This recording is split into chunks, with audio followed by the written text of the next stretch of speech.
Okay, so if you've watched the channel at all, you know that I don't really have a high regard for dehydrated backpacking meals. I like to do my own cooking, so I bring my own food and I cook fresh ingredients whenever possible.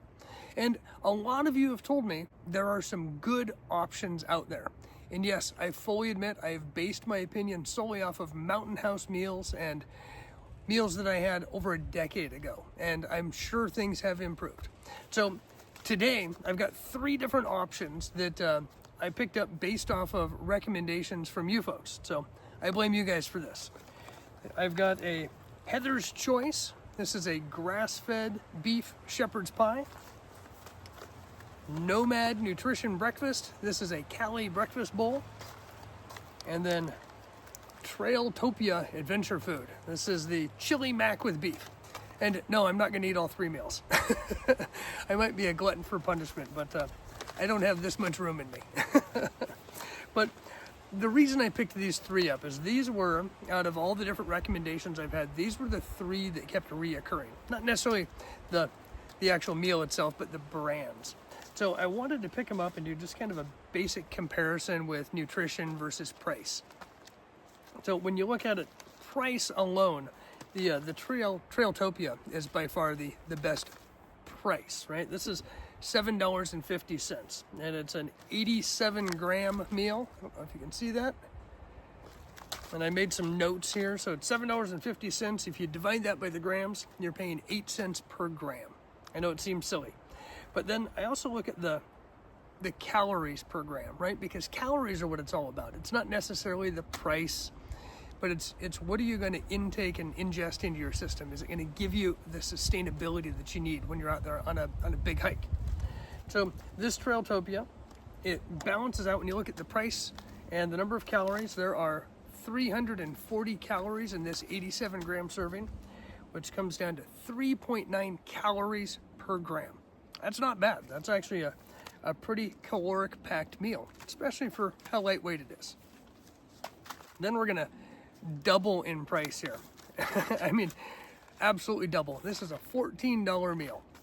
And our Nomad Cali breakfast bowl. So for $14, you're getting 550 calories. And that translates to 13 cents per gram when you look at the price. So it's a lot more expensive for the volume also. And then your caloric intake is going to be 4.46 calories per gram. So the caloric intake is up a little bit, but not a lot. But the price per gram is a substantial difference. And then, of course, we've got the Heather's Choice grass-fed beef. Now, this one is by far the most expensive out of the meals. It's super lightweight. It's only 4 ounces. It's a 113-gram meal, but for $16.95. You're going to get 590 calories, which translates to 15 cents per gram and 5.2 calories per gram. So this is just me, and I'm looking at, only 3 meals. But what I'm seeing is the more you pay, the more you get. And I don't know if it means I'm going to get a better value, but they are packing more calories in there. But the price also goes up. Now, it's funny, though, because the Trailtopia is half the price of these other 2, but only a small portion of the caloric intake is reduced. So, I don't know. You can weigh the pros and cons yourselves. I guess when I look at the benefit to this versus cooking it yourself, it comes in a fully enclosed package that can be used as a garbage bag when it's all said and done, so you can keep your cook pot clean, right? I mean, that is one thing that I run into when I'm out there cooking is I've always got to wash out my cook pot, which means I've got to use more water. And water can be scarce sometimes, which means you're using leaves and you might not necessarily get it as clean as you would want. So that is a nice bonus.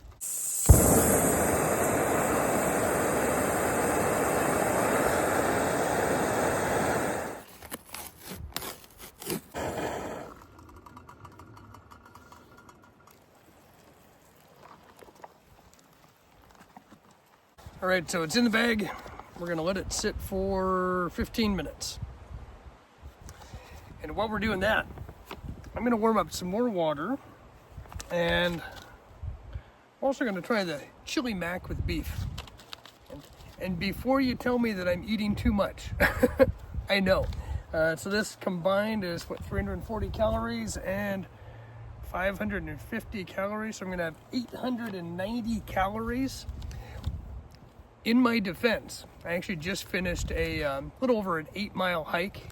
I was up in Mount Rainier National Forest, and I started at Tipsu Lake, or Tipsu Lake, and followed the Natchez Trail Loop around Natchez Peak, down to Dewey Lake, which is just this gorgeous, gorgeous little lake with an obscene amount of mosquitoes. Then I explored and tried to find a waterfall, but I couldn't get close enough to it, and then came back up and circled back around Natchez Peak. An amazing day on the trail. If you want to check that out, I'll leave a link for it right here. But again, in my defense, right, I've done all of that, and all I've had is one protein bar and a carrot. I was going to stop and make lunch down at Dewey Lake, but as soon as you stop moving, the mosquitoes would just eat you alive. And I am covered in bumps and blood smears from all the bugs that I had to kill in the process. So I decided to skip food, complete the hike, and then come down here where I'm out of mosquito range and cook up some food. So again, in my defense, I'm gonna have breakfast, and now it is, what, 11:30, so it's lunchtime, right? So there you go. All right, so the Trailtopia, this one requires 1 cup of boiling water. I find it interesting that some of them use milliliters, some use ounces, some just say cup. So it's a good thing I've got some conversion scales on the side of my pot. So I am going to boil 8 ounces of water, pour this in, and it says it needs to sit also for about 15 minutes.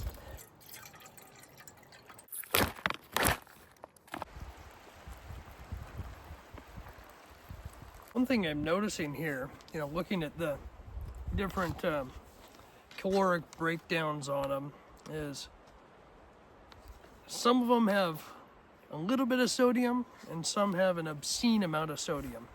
For example, this Heather's Choice, the one I'm not gonna try today, it has 1,080 milligrams of sodium. That's nuts.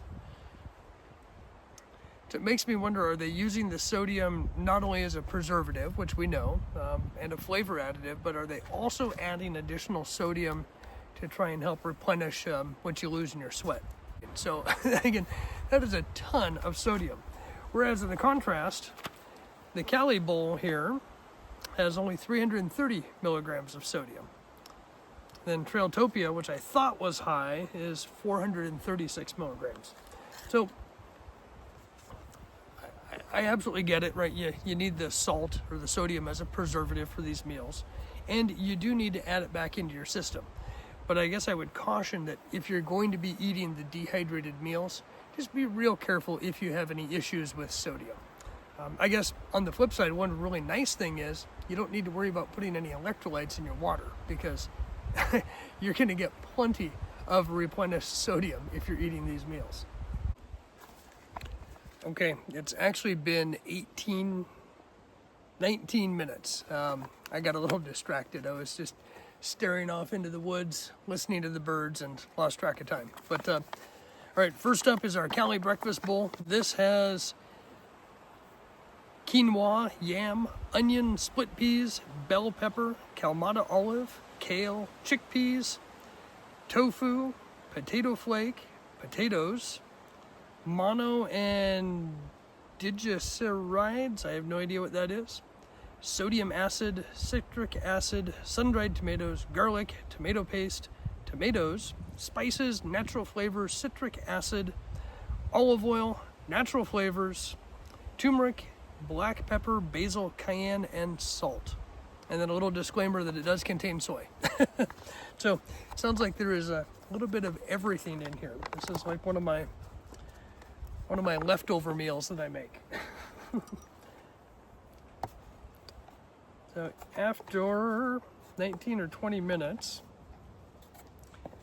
it is still a pretty soupy meal. The assumption that that's what it's supposed to look like, because I don't know. I put in the right amount of water.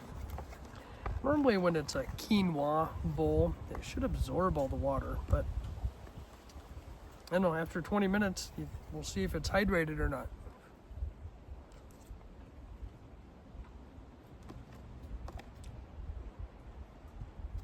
So, everything does seem to be fully rehydrated. The sun-dried tomatoes are still a little chewy, but they're sun-dried tomatoes.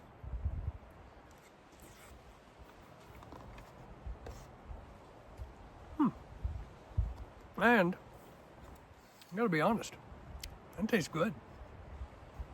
That tastes really good.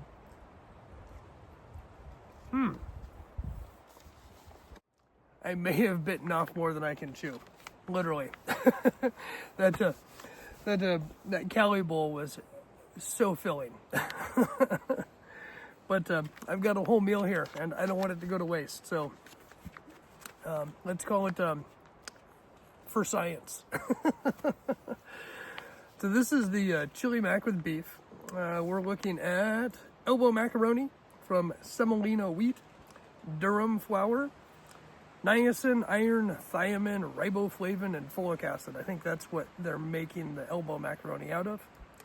Freeze-dried cooked beef, tomato, freeze-dried kidney beans, chili powder, which is chili pepper, salt, spices, garlic, silicon dioxide, I don't know what that is, food starch, onion, dried green pepper, sugar, and garlic. Again, so basic ingredients, right? It's you could make this at home if you have just some elbow macaroni, a couple of beef sticks that you chop up, maybe some freeze-dried veggies, toss it all in some seasonings. Let's call that maybe, because the beef sticks might be about $1.50, maybe $2 for the meal.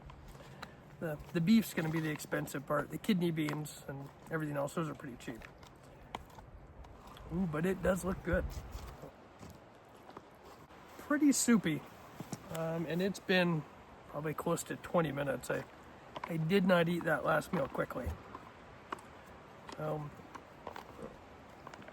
But I wouldn't say any soupier than if you're going to make a homemade chili. And the question, though, is how does it taste?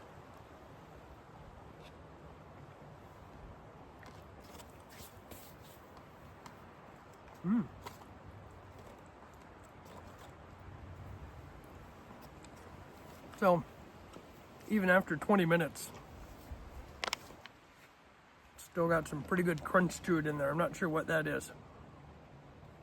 Maybe the green bell pepper isn't fully hydrated.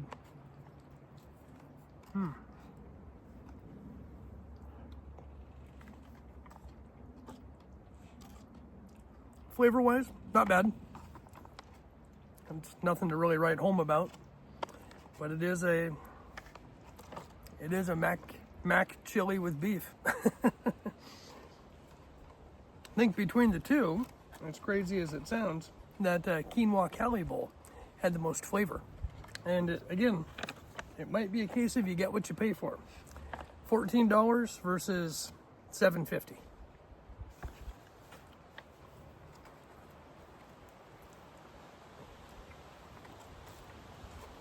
So let's talk pros and cons of these dehydrated meals.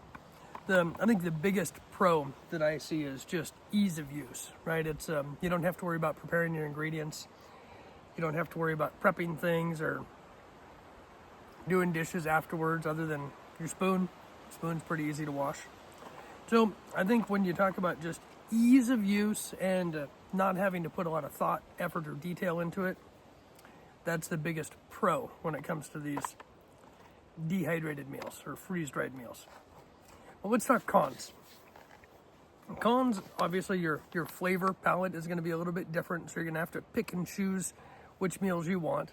But I think the biggest con by far is the price point, right? Again, I go back to the basic ingredients that are in these, and I'm not complaining. Both of them taste great, or for what they are. But you could make it at home from scratch for about $1, or you could spend anywhere between $7.50 to $14 to $16.95. right? So a substantial price difference between what you're going to get if you're making it at home versus if you're doing a store-bought. Another big con that I see, and this is the inner greenie in me, so bear with me as I do this here, just the waste that's involved in it. Right, you've got this one-time use bag. It has the silica packet, again, one-time use, and you're gonna have to throw them away when you're done. These are not recyclable, the type of material. There's really nothing you can do with it after this, so you're gonna have to throw it out. And if you're making, if you're having 1 or 2 of these a day, that's gonna add up over time. Now you think about all of the other backpackers and hikers and campers out there that are also consuming these, and how much waste are we actually talking about? Again, that's the inner greenie in me, and I apologize. But from a conservation standpoint, these aren't very eco-friendly. I don't know. At the end of the day, folks, it's going to be your decision to make. Will I carry dehydrated meals? You know, I probably will start putting a couple of these in my bag on longer trips or where I'm trying to keep the weight to a bare minimum, despite the fact that there is some waste involved and it's a little bit more waste of money as well. But from a convenience, ease of use standpoint, absolutely there. I don't know. That's it for me, folks. I'm going to eat up and then probably take a nap. I'll see you next week.